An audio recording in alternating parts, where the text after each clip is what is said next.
না। প্রকৃতি যেমন পরিবর্তন হচ্ছে, মানুষ যেমন পরিবর্তন হচ্ছে, তেমনি সমাজও আমাদের পরিবর্তিত হয়।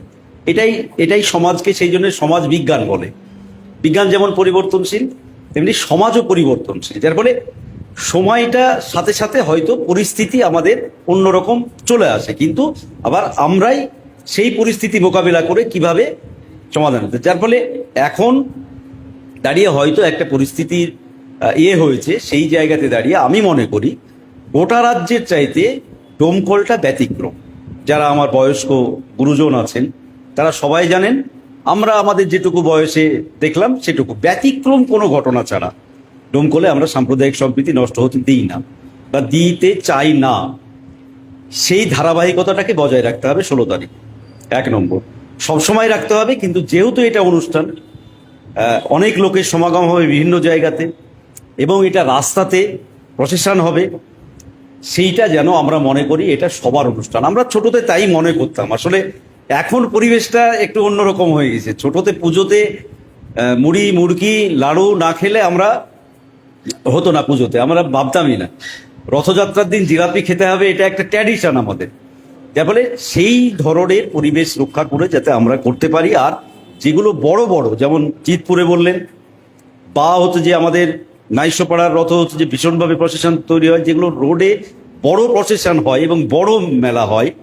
রথ তো অনেক বেরোবে, অনেকে বাড়ির বাচ্চারা হচ্ছে যে বের করে, সেটা তো বিষয় না।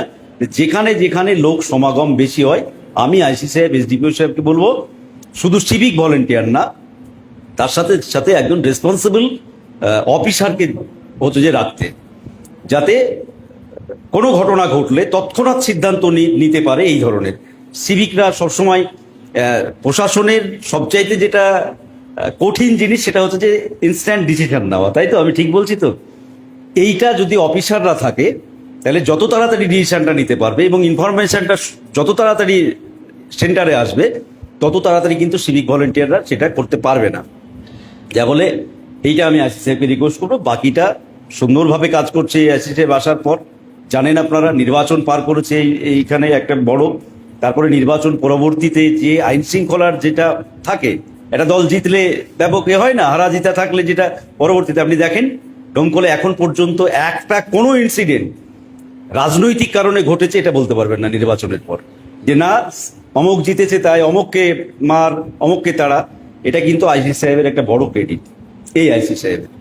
তাহলে সেইটা আশা করি আমরা 16 তারিখটা খুব শান্তশিষ্টভাবে করব। আর আমি যদি থাকি, মানে 17 তারিখ থেকে আমার অ্যাসেম্বলি শুরু হচ্ছে, আবার বিধানসভা। যদি 16 তারিখে চলে যেতে হয় কলকাতা, তাহলে থাকছি না। আর যদি থাকি তাহলে নিশ্চিতভাবে বড় বড় জায়গাগুলোতে আমি অবশ্যই যাব, তার মধ্যে জিতপুর আপনাকে কথা দিচ্ছি। ঠিক আছে? হরে কৃষ্ণ।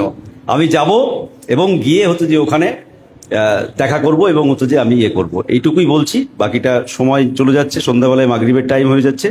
এই বলে আমরা যাতে 16 তারিখটা সব শান্তিপূর্ণভাবে পার করতে পারি, সেটা আমরা সবাই মিলে ডোমকলবাসী চেষ্টা করব।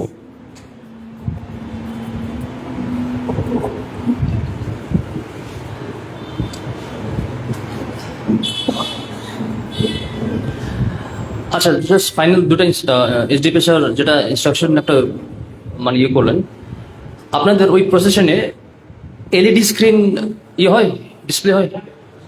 কার হয় না তো? মেলাতে মেলাতে হয় না তো? ঠিক আছে, না হলে ভালো, যদি হয় লাগাবেন না, ঠিক আছে, এলইডি। আর সেকেন্ডলি যেটা হচ্ছে, এটা ফর দ্য মানে আমাদের ট্রাফিক ম্যানেজমেন্টের সুবিধাতে আমরা বলছি, যদি কোনো প্রসেশন একই টাইমের মধ্যে একই রুটে যদি যাচ্ছে, তাহলে ওইগুলো আমরা একটু এদিকে ওইদিকে করাবো, আগে পিছিয়ে করাবো, ঠিক আছে? আপনাদেরকে আগাম বলে রাখলাম, ওটা কিছু না, জাস্ট আমাদের ট্রাফিক ম্যানেজমেন্ট একটু সুবিধা যেতে হয়, ওই কারণে আপনাদেরকে বলছি, ঠিক আছে? তাহলে থ্যাংক ইউ আপনাদের সবাইকে, চলে আসেন তো শর্ট নোটিসে। তো এটা বলে আমরা শেষ করি আজকে। আর হ্যাঁ, যদি কিছু ডাউট থাকে তাহলে ডেফিনেটলি আমাদেরকে বলবেন, ঠিক আছে?